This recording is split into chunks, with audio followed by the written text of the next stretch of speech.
Go ahead, John. Thank you, Karine. Two questions, two different issues. First of all, on the abortion pill case, you said earlier in the briefing that you believe that this particular case will get to the U.S. Supreme Court, and you also expressed confidence that you win at the U.S. Supreme Court. What gives you that level of confidence? Because this is, let's not forget, we're talking about mifepristone, which has been around for 20 plus years, which is also around in 60 different countries, and it is something that FDA is allowed to approve. They have approved this, and we stand by the FDA when it comes to this. And I said, if necessary, right? We believe we will win.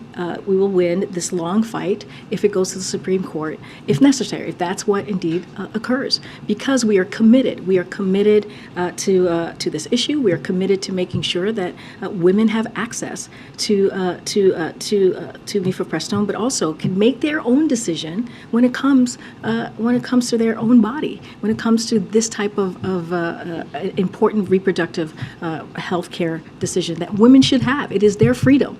It should be their freedom to have this.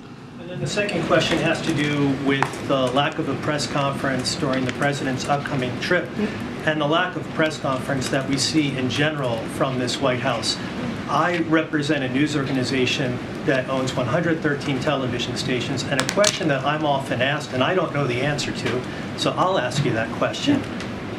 Is the administration trying to protect the president from our questions?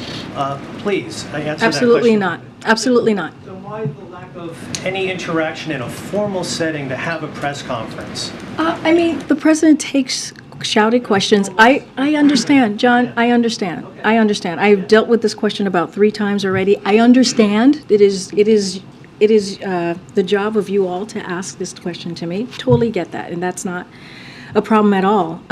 But certainly, the president many times has stood in front of all of you, has taken questions on his own, because he wanted to see what was all on your minds. He wanted to see what the questions you all were going to ask him, and he wanted to answer them directly. That has happened multiple times, many times during this administration, and that will certainly continue to be. When it comes to a formal press conference, I don't have anything to share with you at this time. Just one last thing. Yeah, just sure. to button it up. You recognize that as it relates to prior administrations, the president's predecessor, President Obama, President George W. Bush. I've been here long enough to have covered President Bill Clinton.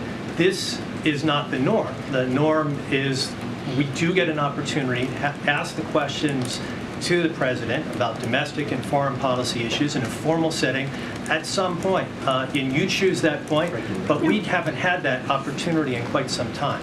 So I'll say this. It is also unprecedented that a president takes as many shouted questions as this president has. And he has. I know the last Okay. administration, I'll tell you, almost every day on this Okay. Well, we'll certainly get the data and share that with all of you. I hear, John, I hear your question. I heard Zeke's question.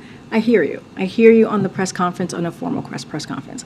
We get this probably every couple of months when you guys ask us about a formal press conference. I don't have anything to share with all of you at this time, and I'll just leave it there. Okay, Jeremy. Thanks, Karine.